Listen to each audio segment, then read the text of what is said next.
Hi, everyone. Thanks for joining us. Today we have Amy Shire, best-selling author of 4 books, including This Is How I Saved My Life, How to Heal Yourself from Anxiety When No One Else Can, How to Heal Yourself from Depression When No One Else Can.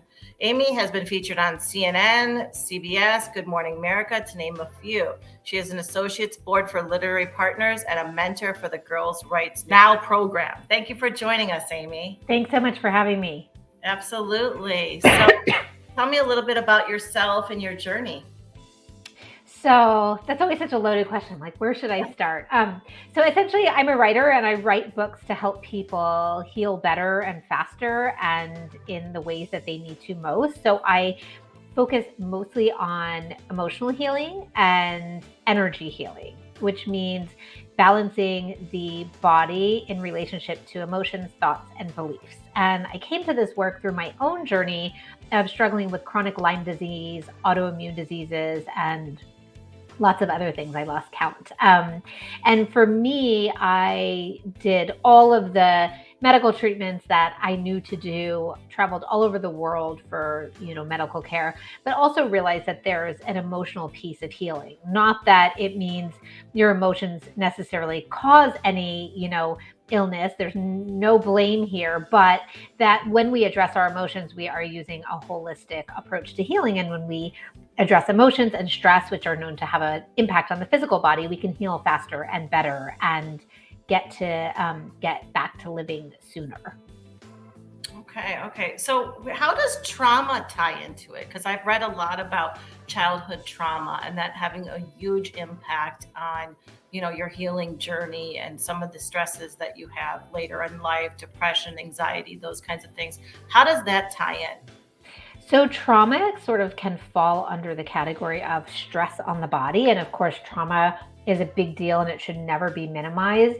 But even smaller traumas like being teased over one thing in school in second grade, that you barely even maybe remember, can actually really be held in our body if it's not dealt with. So I always, through my books, help my readers to figure out what maybe they wouldn't consider as trauma from their childhood or even from 10 years ago, but it's still traumatizing them. And there's so much around people who are people pleasers, perfectionists, that just build up a lot of stress and pressure in their system around who they are and how to be in the world. And those types of pressures, feeling like you have to be perfect, like you have to make everybody happy, like you have to take care of people, can really have an impact on your body. It all sort of weighs as or is registered as stress on the body. And whether it's a trauma, a huge trauma, or something smaller, like a belief that you have to make everybody happy, that can really, quote unquote, sort of stress your system and our stress hormones. And our entire body is affected by that. And over time, when you're holding that stress for a long period of time, it can definitely have an impact on your organs, glands, muscles, and so forth, that all contribute to physical symptoms. Yeah, and that can manifest, you're saying, as depression or anxiety or chronic Fatigue, debilitating pain. Yeah. conditions. And that doesn't mean that the anxiety or depression or fatigue or pain isn't there. It doesn't mean that it's imagined. It just means that the stress that you've been holding on in your body over time has sort of weakened your system to a point that these things are able to manifest more easily. And often going back and doing the emotional work to release that stress from your body can help to instigate the healing process and support that process, along with whatever else you're doing with your doctor. So when you talk about the emotional work you're doing, what does that exactly mean? Because we know about, psychotropic medications for depression. We know about, cognitive behavioral therapies, things like that. So how does the emotional healing component fall into that equation? So for me, the work that I used on myself and for myself and what I write about is something called energy psychology, which is using the body's subtle energy system and rebalancing it in relationship to thoughts, emotions, and beliefs. So instead of talking about your emotions or taking medication to alter your chemical, your chemical balance or makeup. What we're doing is we're using the body's energy system to actually release the stress energy from the body. So it falls sort of on a line between dealing with your emotions in a way where you would in terms of cognitive behavioral therapy, and also body work. So like acupuncture. So it's tapping on certain acupuncture points on your body. It's repeating certain phrases that help speak to your subconscious mind to kind of let go of these old things. So I would say it falls more under, there's a lot of scientific data now, or to studies to back up things like emotional freedom technique, EFT, which is one of the techniques that I use. And also there's just so much we know about how our spiritual healing and our own reflection and willingness and desire to let go of old things we've been carrying have a positive impact on our physical and mental health. And so it's really just about sort of letting go, getting the body essentially to chill out and relax, because in that place your nervous system is able to relax or balance, and from there that is really where healing comes from. That makes sense. I read a great study by Dr. Ben Shapiro from Harvard Medical School, and he was talking about the benefits of mindfulness and meditation on depressive symptoms. What are your thoughts about using mindfulness and meditation as one of the components to healing? So those are my techniques of choice. So I struggled with a lot of pain and anxiety during my decade of chronic illness. And for me, I feel like not that I wasn't able to meditate, but that wasn't, at certain points, I think it's not helpful to certain people. And for me, it wasn't helpful. It created a lot of anxiety to close my eyes and be quiet. For those of you out there that are listening with anxiety, you might know what I'm talking about. The worst thing ever for some people with anxiety is to have to be quiet and then hear those thoughts or feel those thoughts. It's hard to shut it off. It is. I'm a big meditation person, so yes. So it can be hard. And I lived in India for a time, and I studied meditation and yoga. Oh, wow. Yes, and I actually got quite into chanting, and so that was really helpful for me, because I feel that's a type of meditation in a way but it gives your mind something to do instead of just sitting there trying to like hold that sort of blank space. So I think I love mindfulness and meditation for whoever it resonates with. For me, it was meditation and yoga were never, I tried so hard, but they just weren't my tools. Sometimes it just doesn't click. Yeah. It just wasn't for me. And so for me, the techniques that have worked are emotional freedom technique, which is tapping. And then essentially you're tapping on certain parts of your face and body while you're talking about or thinking about the stress or the difficult emotions. And for me, I think having an action, the tapping, the talking, that really, really, in addition to the science behind EFT now about how it balances cortisol levels and helps release helps heal from PTSD.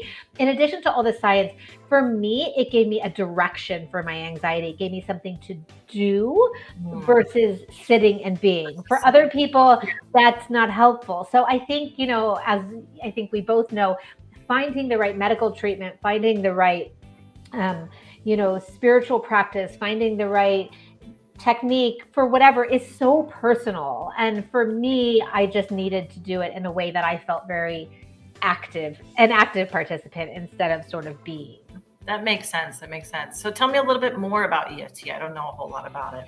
So EFT is essentially used in a lot of veterans hospitals and programs. And I teach it here in a hospital in New York City to help essentially calm the body and the nervous system in relationship to stress. So again, it's a specific way of tapping and talking about the stresses that are happening in your life. And the combination of talking and tapping essentially help release the imbalance in your body that is present because of that stress. It's really, really easy. I used to teach it to kids a lot. And so that's something that I love about it. I teach it in all my books. You can also learn it free on my YouTube channel if you just look me up. And it's on my website as well. But I think it's really important to do something that feels accessible, because when you're in that place of depression or anxiety, having to like learn a whole thing or do something it's overwhelming. It's Yeah. overwhelming. Yeah. And to do something that feels really uncomfortable, I know we all have to sit with discomfort, but the time to do that is not when you're in the worst place of your life, because it's very hard to do something from the worst place of your life. So I like EFT that it has a lot of studies behind it, that it's used in hospitals, that it's very accessible. Even kids can learn it, that you don't have to be out of bed or sit up or close your eyes. It's essentially tapping through a certain sequence of points and talking out loud about what's bothering you. And sometimes my readers and my clients will just tap and say, I just feel so stressed. I don't know why. I'm so sick of this. And just bringing that balance to the body while tapping, in conjunction with bringing up the emotion so it can be released, is such a magical, like I said, there's so much science behind it and so many studies,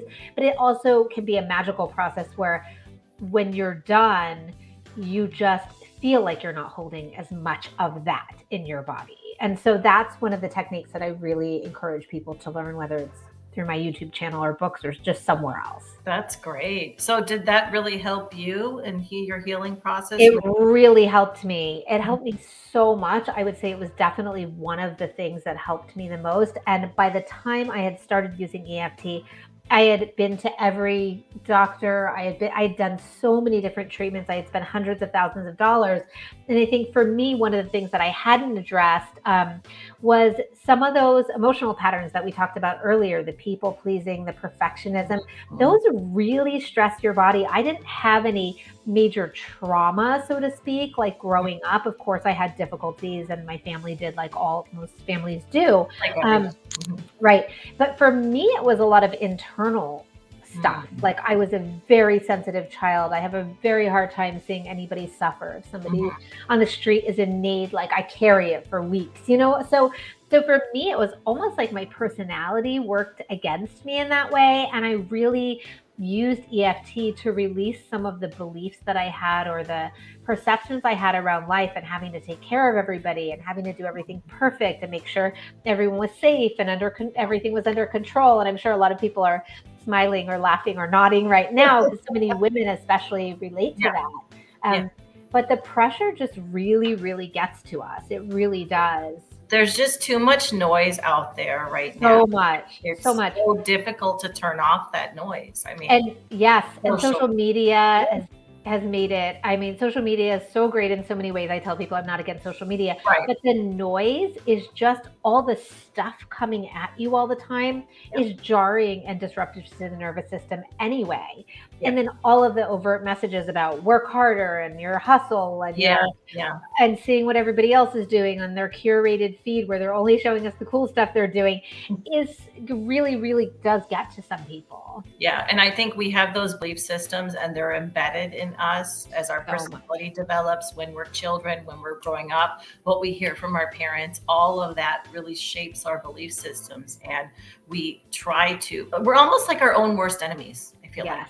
Yes. And we have to learn to undo it, right? Like, and I always say, like, it's not your parents' fault. Every parent, we're all doing the best that we can, but inevitably your parent will screw you up in some way, even if they loved you to pieces.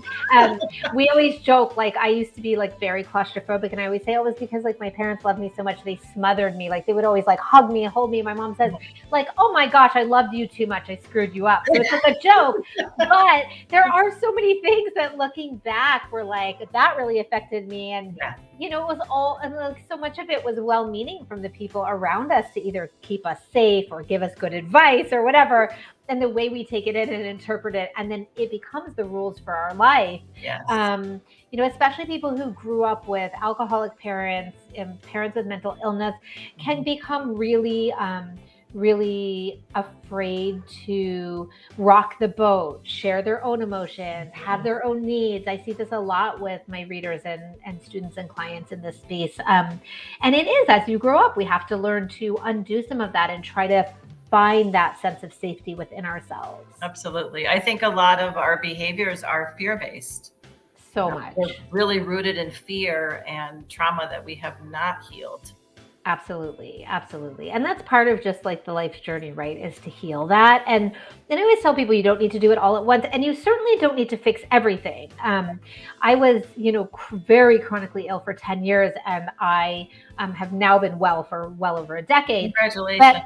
thank you so much. But I still have stuff, like I still have emotional stuff. I didn't get to it all. Once in a while, something pops up for me. I'm human, but it didn't stop me from healing. And so I like to tell people when we talk about this, you don't have to fix everything. Like some things are just stressful. You don't need to worry if you feel stressed. Like I get stressed all the time, and it just doesn't sit in my body the same way it used to. I think people want immediate gratification too.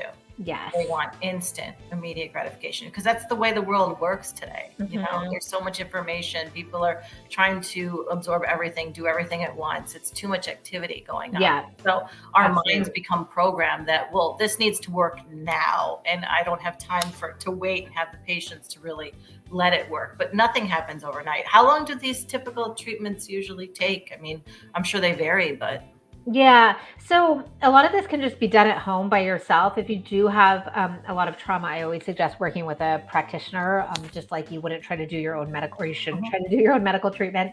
You should always work with a licensed practitioner. So it just depends. I no longer see clients privately, but I used to. And sometimes in one session, somebody would just feel better. And sometimes it would take months or years. It just depends. But if you think about little by little, I always say like a pot of boiling water with the lid on. If you take the lid off and let a little bit of steam and pressure out at a time, you are over time going to keep that water from boiling over. You are going to release that pressure that's sitting on the body. And when that pressure is released to a certain point, your nervous system is able to balance, and that's where healing happens. So I always say, like, some people are one session wonders and they feel so much better, or all the way better in a session because of however they released or whatever. I definitely took longer than that. I'm one of those people who takes longer to let go of everything, even if it's a grudge. I hold it for longer than some people.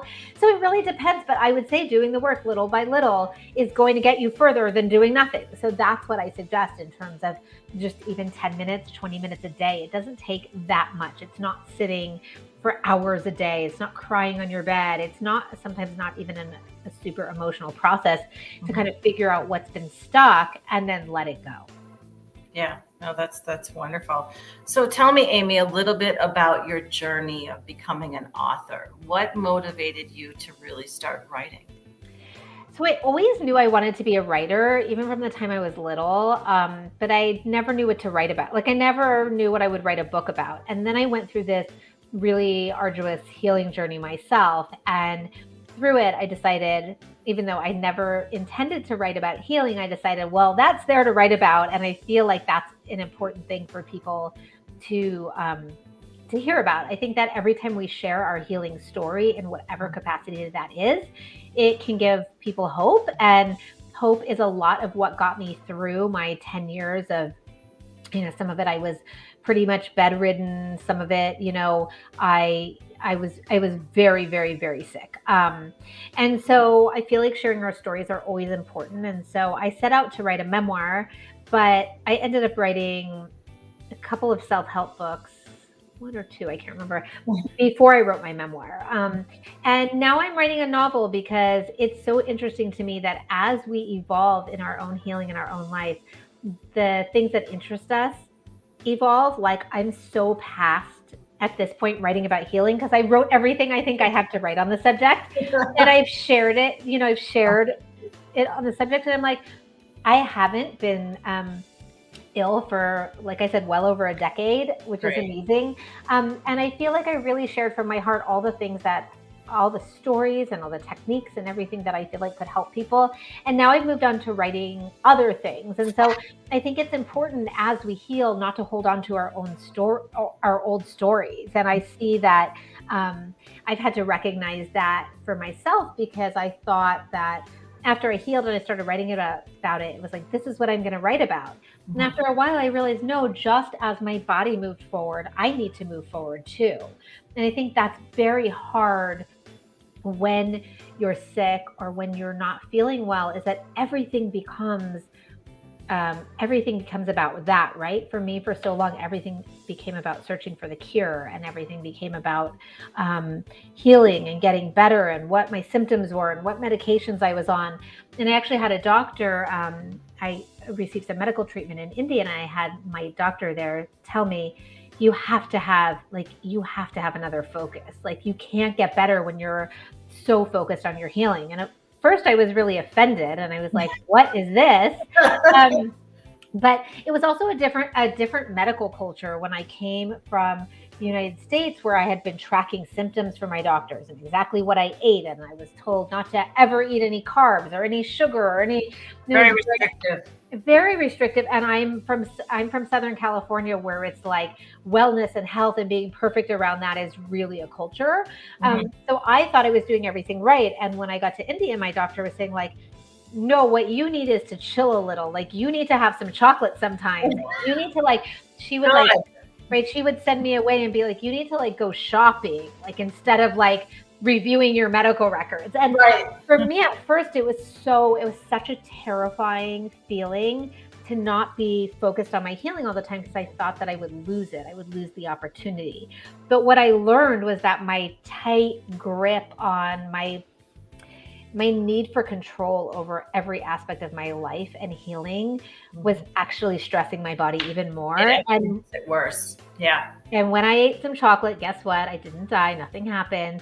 When I went shopping, instead of reviewing my medical records or being stuck on, message boards, guess what? I didn't die. Nothing terrible happened. And really, in the end, I think relaxing and having a life outside of healing, even though I was still so sick, I couldn't do a ton, but the tiny things I could do were so worth doing for my healing. And so now I always, invite people to look at that. Like, is your whole world about illness? And does it really need to be? Is there one or two things you could do? Like, I used to only read self-help books. And now looking back, I'm like, I should have just read something fun once in a while, because there's no way to, yes, there's just no way to move on from something when you're so obsessively focused on it. It doesn't make sense. No, it just becomes an obsession then, really. It so does. Control. You say the word control, and that to me has so much to do with what happens in our bodies. Yeah. We're holding on to certain beliefs. We're holding on to certain ideas. We feel like you felt like you had to heal yourself. You had to do all these things in India and, deprive yourself of chocolate or this and that. Yeah. It was just a control mechanism that we can't let go of. And I feel like when you relinquish that control, it can open up all new things. It's so true. It's so true. And when I was in India, interestingly, it was easier for me to give up control because I was in such a foreign place, not only geographically, but as far as the culture and the medical system. And at home, I knew the name of like every medication and every test, and like it was so foreign. And so, the doctors and the nurses would come into my room and they would, give me something or say they're going to do this. And it was like, at some point it was like, I can't keep up. Like, I don't know, I guess I'll just take it. Yeah. And it was so unlike my personality, because I my family always called me like, I'm the doctor in the family, because I'm not, but I know so much from what I've been through. Of course. And there I actually knew nothing almost, because it was just such a different, it's such a different What world. Part of India were you at? I was in Delhi. Delhi, okay. Yes. And so it was so good for me to be so thrown out of my comfort zone that I had to let go of everything. Because it's almost easier to let go of everything when you don't recognize anything. Like, it's hard to hold on to pieces of your old life and control when everything's foreign. Like, it was kind of easier for me to just go like, screw it. And also, I kind of had this moment where I laughed because I was so organized and so in control and knew everything. And then I thought, well, I ended up in Delhi for medical treatment. Like, clearly I don't know what I'm doing. Like, not that I don't want to know what I'm doing, because I ended up in the right place, but I controlled so much, and yet it hadn't worked. I wasn't well. So it was like, there was this light bulb moment where it's like, I've been doing that, and that's actually not very effective. Nothing's working. Nothing's working, because obviously trying to control everything doesn't work. And I had this thought, like, what if I've controlled myself away from some of the things that would have been helpful? Exactly. Right? It's almost like you create blocks in front of you that you cannot get Totally. past, barriers, because you're controlling every single step of the way. Exactly. Yeah. There's that meme that says, relax, nothing is under control. Yeah. And I love, it's terrifying for a control freak, but I also love it because it's so true. It's like, I don't know. I think sometimes, life is just a little bit of like, let's throw up our arms and just go with it and Exactly. and And see I think where one of we're the at. biggest problems is people don't live in the moment either. They Yeah. don't live in the present. They're always looking back to the past. They're Yeah. always looking to the future, what's going to happen next, trying to control what happens next. And Yeah. the best thing is just to let go. Yeah, we really don't have control. I think we have control in terms of showing up to do our best. Yeah. And showing up to do our piece, but we aren't the whole. Even though I write books about self-healing, so much of self-healing is knowing when to surrender to, to a friend, and surrender means just giving up the control and being reliant or putting your trust in a medical treatment that might support you, or a technique, or whatever it is, not controlling, but just kind of surrendering to flowing with things instead of fighting them. So true. So true. And mindset, it's so important to have the right mindset. It is. It really is. Well, thank you so much, Amy, for being with us today. Thank you. Where Thank can you so everybody much. find you? Yes. I'm on Amy B. Scher, SCHER.com. And I'm also on YouTube. I'm on Instagram. You can basically find me anywhere these days, as everybody can be found. Perfect. And your upcoming book, can you tell us a little bit about that, or is that? It's a little too far to talk. It's a little too far away to talk about. But I'm writing a fun fiction book. I've only written nonfiction so far, and so I'm writing a fun nonfiction book, or a fun fiction book, and it is a lot about the journey of letting go and trusting life's path. So I think it will be helpful to people in a new way. Beautiful. We cannot wait to see what else. Thank right. you. Thank you so much for joining us. Thank you. I really had a great time here. Thanks so much. Absolutely.